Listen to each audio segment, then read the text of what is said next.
வணக்கம். செல்வகுமாரின் அதிகாலை வானிலை ஆய்வறிக்கை. அதிகாரப்பூர்வ வானிலை அறிக்கைக்கு இந்திய வானிலை ஆராய்ச்சித்துறை அறிக்கையை பார்க்கவும்.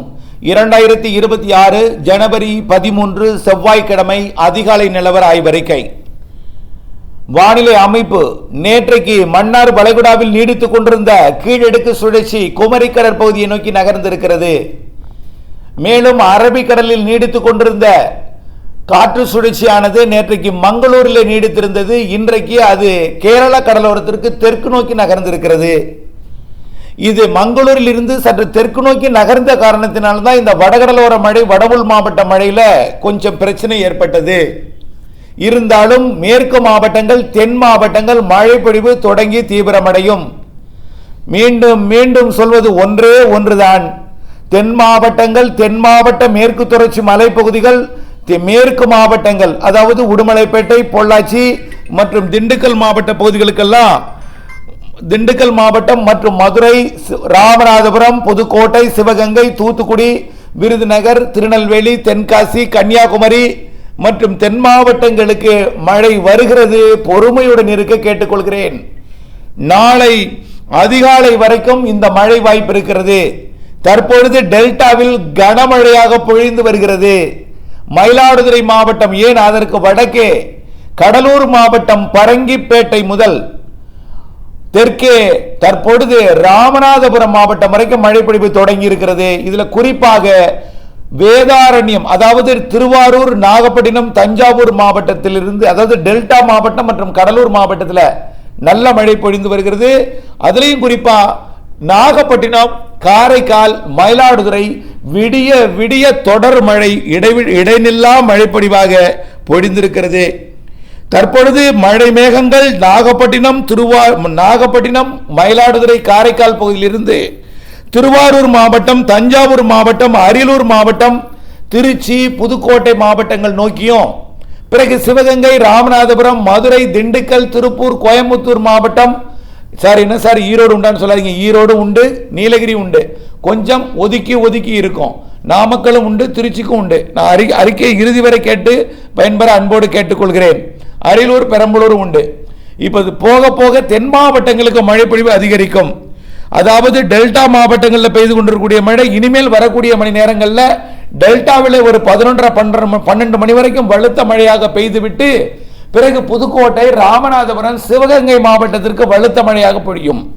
பிறகு மதுரை மாவட்டம் மற்றும் தேனி, திண்டுக்கல் மாவட்டத்தின் கொடைக்கானல் மலைப்பகுதி, திண்டுக்கல் மாவட்டத்தின் தெற்கு பகுதி, உடுமலைப்பேட்டை, பொள்ளாச்சி உள்ளிட்ட தெற்கு பகுதி, வால்பாறை உள்ளிட்ட பகுதி, தேனி மாவட்ட பகுதி, விருதுநகர் மாவட்ட பகுதி, தூத்துக்குடி, திருநெல்வேலி மாவட்டம், ராதாபுரம் பகுதி உட்பட, பிறகு அதைவிட கூடுதலாக மேற்கு தொடர்ச்சி மலை, கன்னியாகுமரி மாவட்ட, திருநெல்வேலி மாவட்ட எல்லை பகுதியில் இருக்கக்கூடிய நாலுமூக்கு ஊத்து, காக்காட்சி போன்ற பகுதிகள் மற்றும் திருநெல்வேலி, தென்காசி மாவட்ட மேற்கு தொடர்ச்சி மலை பகுதிகள், விருதுநகர் மாவட்ட மேற்கு பகுதி உட்பட, மத்திய பகுதி, கிழக்கு பகுதி உட்பட, மதுரை மாவட்டம் மேற்கு பகுதி மற்றும் தேனி மாவட்டம் உட்பட நல்ல மழை பொழிவு இன்றைக்கு காத்திருக்கு.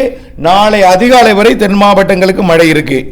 தற்பொழுது டெல்டாவில் பெய்து கொண்டிருக்கக்கூடிய மழை பொழிவை பார்த்தீங்கன்னா நேற்றைக்கு வரைக்கும் தோப்புத்துறையில் நேற்று 12 மணி வரைக்கும், நான் இது 4:30 மணிக்கு பதிவு செய்யப்படும் அறிக்கை. நான் எடுத்தது 12:30 மணிக்கு, 2:30 மணிக்கு எடுத்தேன் 12:30 மணி அறிக்கையை. அப்போ பார்த்தீங்கன்னா தோப்புத்துறை 79 மில்லிமீட்டரும், செட்டிப்புலம் அதாவது கரியாப்பட்டினம் 78 மில்லிமீட்டரும், 4 வேதபதி 65 மில்லிமீட்டர், அதாவது புஷ்பவனம் 4 வேதபதி, பெரிய குத்தகை 65 மில்லிமீட்டர், திருவாரூர் மாவட்டம் வலிவலம் அதாவது திருக்கோவளைக்கு வடக்கே இருக்கக்கூடிய வலிவலத்தில் 65 மில்லிமீட்டர், மேலும் தகட்டூர் 56 மில்லிமீட்டர் நேற்று இரவு வரைக்கும். இப்போ காலையில் 3 சென்டிமீட்டர் பெய்திருக்கிறது. அதிகாலையில் திருத்துறைப்பூண்டி, அதாவது 12 மணிக்கு அப்புறம் பெய்திருக்கு. திருத்துறைப்பூண்டி 38 தான். அதுக்கப்புறம் மழை வந்து இப்போ பெய்ய போகிறது இன்றைக்கு அதிகாலை காலையில். மேலும் பிரிஞ்சு மூளை 46 மில்லிமீட்டர், தில்லை விளாகம் கொஞ்சம் கம்மியாக இருந்தாலும் வந்துட்டே இருக்கு. இப்போ 25 மில்லிமீட்டர் தான் நேற்று இரவு வரைக்கும். உதயமார்த்தாண்டபுரம் 22 மில்லிமீட்டர் தான் இப்போ வந்துட்டு இருக்கு. இனிமேல் பெய்யக்கூடிய மழை டெல்டாவில் மயிலாடுதுறையை விட காரைக்கால் கூடுதலாக இருக்கும், காரைக்காலை விட நாகப்பட்டினம் கூடுதலாக இருக்கும், திருவாரூர் வடக்கை விட திருவாரூர் மத்திய பகுதி கூடுதலாக இருக்கும், மத்திய பகுதியை விட தெற்கு பகுதி கூடுதலாக இருக்கும். தஞ்சாவூர் மாவட்டம் அரியலூர் எல்லையோரத்தை விட அதுக்கு தெற்கே கூடுதலாக இருக்கும், அதை விட மத்திய தெற்கு தஞ்சாவூர் கூடுதலாக இருக்கும். அதை விட கூடுதல் ஒரத்தநாடு, அதை விட கூடுதல் அதிராமப்பட்டினம், அதை விட கூடுதல் பேராவூரணி பகுதி, புதுக்கோட்டை மாவட்ட எல்லையோர பகுதி, மணமேல்குடியை ஒட்டிய பகுதியெல்லாம் நல்ல மழைப்பொழிவு இன்றைக்கு காத்திருக்கு. இன்றைக்கு காலைக்கு பிறகு நேற்றைக்கு மயிலாடுதுறை மாவட்ட மழைப்பொழிவு பார்த்தீங்கன்னா தரங்கம்பாடி 67 மில்லிமீட்டர், நெடுவாசல் 74, அதாவது பொறையாறு மற்றும் தரங்கம்பாடி இடைப்பட்ட பகுதியில் இருக்கக்கூடிய நெடுவாசல் 74 மில்லிமீட்டர், மருதம்பள்ளம் 99 மில்லிமீட்டர். இதெல்லாம் 12:30 மணி வரைக்கும் இன்னைக்கு காலையில் அதிகாலையில் பொழிந்து கொண்டிருக்கு. அதிகாலையில் நல்லா பொழிந்து கொண்டிருக்கு. திருவன்காடு 107 மில்லிமீட்டர் பெய்திருக்கிறது. Sirkazhi 69 millimetre, Mayiladuthurai 67 millimetre. மேலும் பார்த்தீங்கன்னா உள்ள போய் கோத்தகிரி வரைக்கும் பெஞ்சிருக்கு. கோத்தகிரியில் 22 மில்லிமீட்டர், திருச்சி மாவட்டம் வடக்கு பகுதியில் இருக்கக்கூடிய உப்பயபுரம் 20 மில்லிமீட்டர், ஜெயங்கொண்டத்திலேயே 40 மில்லிமீட்டர் பெய்திருக்கு.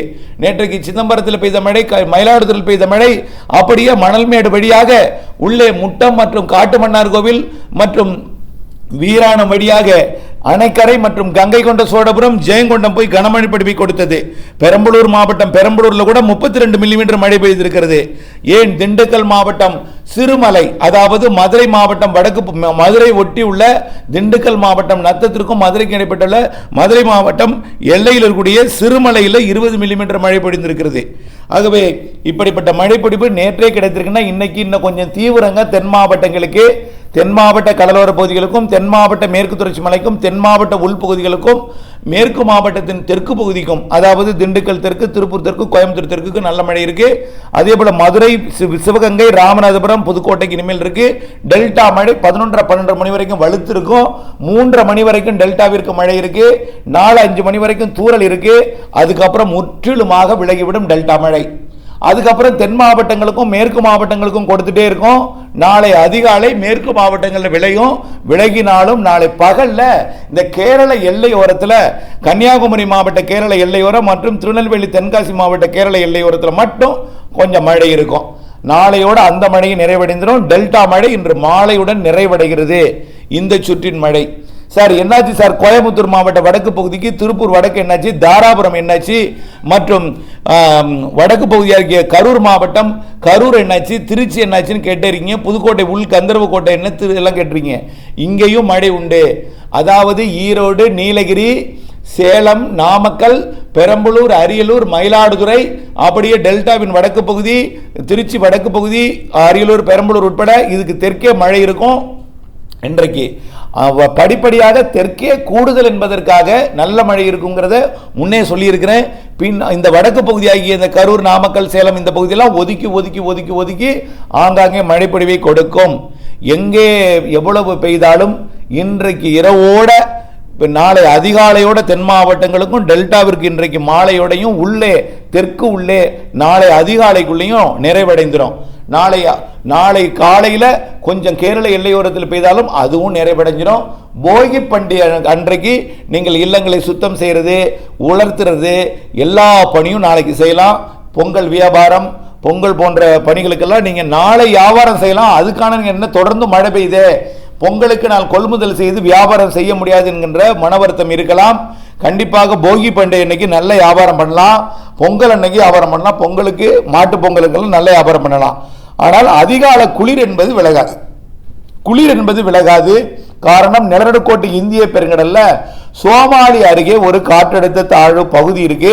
அந்த தாழ்வு பகுதி மண்டலமாகி அப்படியே போற காரணத்தினால தென் மேற்கு நோக்கி நகர இருக்கிற காரணத்தினால வட இந்திய குளிரலையை அது வடகிழக்கு மாநிலங்கள் வழியாக, வங்க கடலோரம் வழியாக, வங்க கடல் வழியாகவும், தமிழ்நாட்டின் வங்கக்கடலோரம் வழியாக தெற்கு நோக்கி ஈர்க்கிற காரணத்தினால பொங்கல் நாளிலும் குளிர் இருக்கும். ஆனால் கடந்த சில நாட்களாக இருந்தது போல் வாட்டி வதைக்காது. மூடு பனி இருக்கும், நடுக்கும் குளிர் இருக்காது. மூடு பனி இருக்கும், பனிப்பொழிவு இருக்கும், டெம்பரேச்சர்லாம் குறைஞ்சிருக்கும். நடுக்கும் குளிர் இல்லாமல் மூடு பனியாக மாறும், பனிப்பொழிவாக மாறும். பொங்கல், மாட்டு பொங்கல், காணும் பொங்கல் தினத்தில் எல்லாம். இதுக்கு அடுத்தபடியாக பார்த்தீங்கன்னா மூடு பனி பெரும்பாலும் வட கடலோரம், வடவுள் பகுதிகளில் தான் மூடு பனி அதிகமாக இருக்கும். ஏன்னா அங்கிருந்து வரக்கூடிய காற்று நுழையும் இடம், இரு காற்று இணைவு மழை மேகங்களை உண்டு பண்ணாமல் மழையாக மாற வேண்டியது மேகமாக மாற வேண்டியது பனியாக பொழிய போகிறது. வரக்கூடிய இந்த பொங்கல் நாளிலே, பெரும் பொங்கலுக்கு பிறகு உள்ள சில நாட்கள், அதாவது திருவள்ளூர், சென்னை, செங்கல்பட்டு, காஞ்சிபுரம், மற்றும் திருப்பத்தூர், வேலூர், ராணிப்பேட்டை, திருவண்ணாமலை, கள்ளக்குறிச்சி, விழுப்புரம் போன்ற மாவட்டங்களுக்கும் கடலூருக்கெல்லாம் மூடுபனி அதிகமாக இருக்கும். அனைத்து மாவட்டங்களுக்கும் பனிப்பொழிவு இருக்கும். நீலகிரி, கொடைக்கானல்லாம் பனிப்பொழிவு இருக்கும். ஆனால் உறைபனி வாய்ப்பில்லை. உறைபனி அச்சம் வேண்டாம். ஏனென்றால் இது மூடுபனியாக இருக்கும், உறையாது. காற்றோட அந்த குளிர் காற்று இருக்கிறதுனால உறையாது. காற்று இல்லாமல் நிசப்தமாக இருந்தால் தான் உறையும். இது உறைபனியாக மாறாது, குளிர்காற்று இருக்கும், குளிராக இருக்கும்.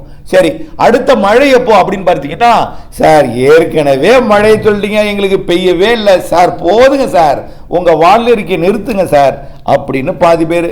ஆமா சார், நான் தான் நம்புபவர்களுக்கும் புரிபவர்களுக்கும் வானிலை தொடர்பான அறிவியல் அறிந்தவர்களுக்கும் தான் இந்த வானிலை அறிக்கை புரிதல் வேண்டும். நல்லா புரிஞ்சுக்கிங்க.